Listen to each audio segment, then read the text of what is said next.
Hello and welcome to the Deception Tips podcast, where you will learn amazing cues to detect deceit that will help you read people like never before. I'm your host, Spencer Kaufman. Let's get started. Welcome to episode 4 of the Deception Tips podcast. Last time, we went over how a person can display contradictory behaviors when he or she tells a lie. The reason this happens is because the unconscious is very truthful. Therefore, when the conscious tells a lie, the unconscious tries its hardest to tell the truth. There's a constant battle between the conscious and the unconscious. The unconscious is always fighting for the truth, and the conscious is butting heads constantly to get away with that lie. This contradictory behavior happens because of that fight. They are in opposition with each other. So one tries to perform one behavior, and the unconscious performs a contradictory behavior to try to let the truth out. This particular behavior takes the form of when a person answers yes consciously to a question, while his or her head may shake no, or vice versa. They answer no to a question, and unconsciously his or her head will nod yes. This usually happens with direct yes or no questions, where the liar tries to lie as quickly as possible. Remember, when someone lies, he or she is under a great amount of stress already because of thinking about lying. So they're already stressed. Therefore, when they're presented with the opportunity to get that lie out, they will do so quickly. This is why that contradictory behavior happens quite often with instant yes or no questions and answers, because it's something where the lie takes place so quickly that the unconscious needs to make a behavior happen right away. Now, most of the time, the behaviors happen instantly, as we've discussed before. They happen in fractions of a second. But in this case, someone says no right away to a question. The unconscious is quickly shaking its head yes to try to make that a truth. Remember, sometimes, though, it may happen automatically, where the person doesn't even know he or she is lying. This can be the case when people have suppressed memories, or they weren't paying attention, or they forgot that they went somewhere or did something, so that when they're asked about it, they truly consciously believe that they didn't do it, whereas the unconscious, where it logs every memory, remembers and then displays that sign of truth, that leakage. Today, we're going to talk about another deceptive behavior. This one is blatantly obvious. In fact, it is such a great indicator of lying that if you see it, you can be almost certain there is deception. Of course, it's tough to know exactly in what area that person is being deceptive. Is it the whole story? Is it a certain answer or a certain aspect of the story? Or is it one little phrase? Is it something they thought of but didn't say? There are so many different possibilities. But the main thing is that when you see this behavior, it is a very, very telltale sign of deception. And it's one that you don't really need to see with a lot of behavioral clusters. So it's kind of a standalone behavior. Obviously, you will want to prod for a few more confirming behaviors and some clusters that may go with it. But this behavior is a very telltale sign in and of itself. You will need to do some further questioning and look for additional signs of deception. But in the meantime, if you see this, it is a major red flag. So here it is, deception tip 4.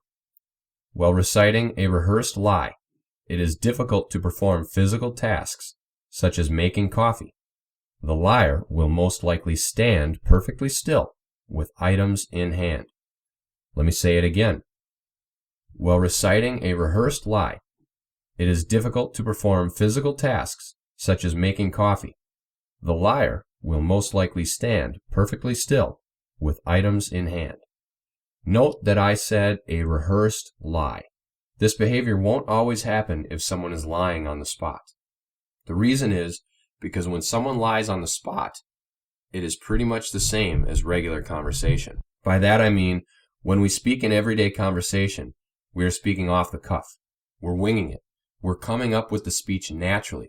It's pouring through our brain and coming out our lips simultaneously, pretty much with the time we think of it and the time we say it.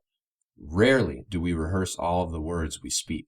Most of the time we talk naturally, and they flow as we think of them. We have conversations while we perform many physical tasks, and we think nothing of it. For instance, you may have a conversation with somebody while you're fixing your car, or while you're performing some task in the office, while you're making copies. maybe while you're tying your shoe. You can have conversations while doing any different task that you don't even think of, and it's something that you do on a natural basis. Of course, there are those who are inept and cannot talk and work at the same time.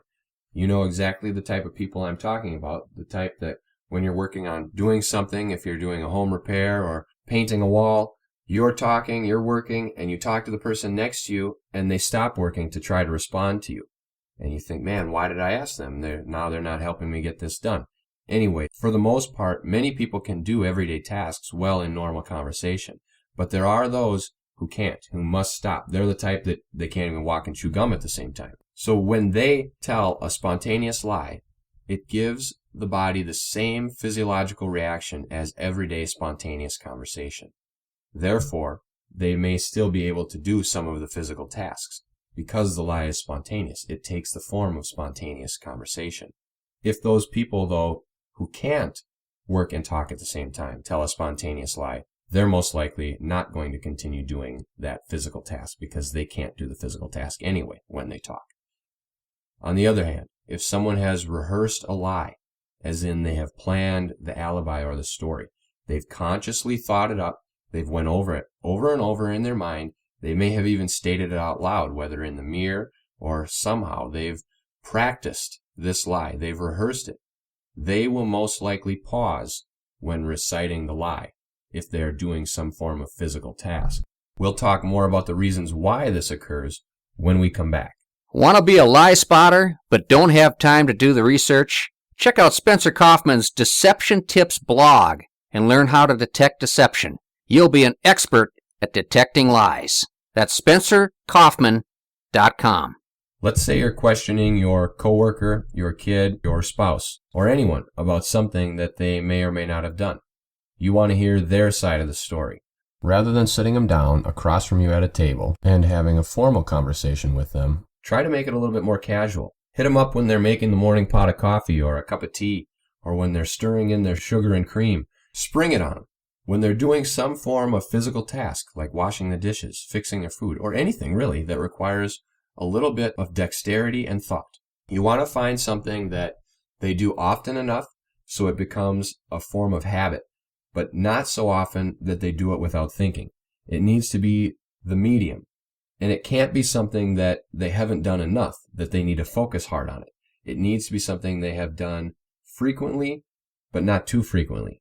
It can't be something that they haven't done frequently, because if they need to think a lot about what they're doing, then this isn't going to work, because you need them to be doing a task that is like second nature. That way, when you tell them to answer your question or spring something on them and you elicit a potential lie, then it's going to throw them for a loop in that everyday behavior, and something is going to change.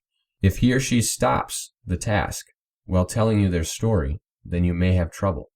Of course, you need to know whether or not this is the type of person who usually pauses when talking.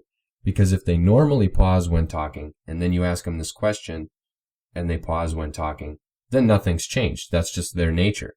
However, if they're normally competent enough to work and talk at the same time, and you ask something and then they pause, now a red flag goes up.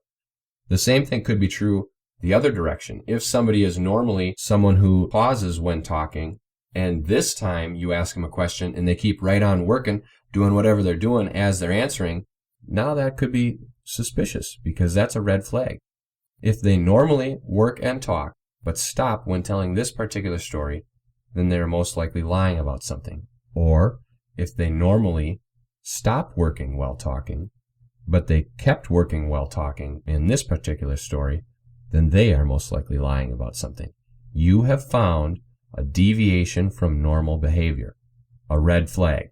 The reason this happens is because while they're making coffee, let's say, and talking, they're performing two unconscious tasks. Sure, they're consciously doing them, but they do them often enough that it is like second nature. It is a habit, and therefore it is predominantly unconscious. It is something they don't even have to think about doing. It just happens. They go there, they do it. It's like riding a bike. You kind of never forget it. It's something that you may not consciously think about, or if you have to tell someone how to do it, it may be tough. But when you go there and do it, you just do it. When he or she is doing that and they tell a lie, they're adding another stressor onto the unconscious. He or she is consciously telling the lie that was rehearsed. So the conscious has rehearsed this lie over and over and over with the hopes of sneaking it out and getting it through without the unconscious detecting it. While the unconscious is busy trying to fight for the truth and doing these tasks, it says, wait a minute, that was a rehearsed lie that just tried to get past me. So it stops all other tasks and tries to leak some form of behavior before that lie is over, before it's too late. The unconscious is battling so hard to try to get it out, and the conscious is working so hard to sneak it by. By rehearsing it, the conscious believes that I can get this lie right past the unconscious because it's something that I practice. So now it will seem like it is truth. I can rehearse it over and over enough times so that I can start to believe the lie. Then the conscious will believe that it is the truth. However, when this happens, the unconscious still is suspicious. So it stops making the coffee or stops doing that task to think for a minute of what behavior it can leak before that lie is over. Fortunately, stopping is a great form of leakage in and of itself.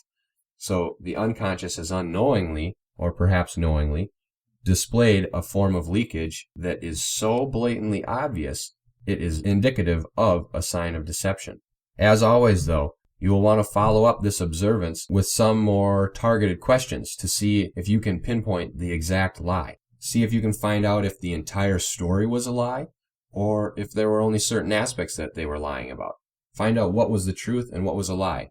And you'll want to do this in casual additional questioning. State some follow-up questions and make sure to look for other signs of deception.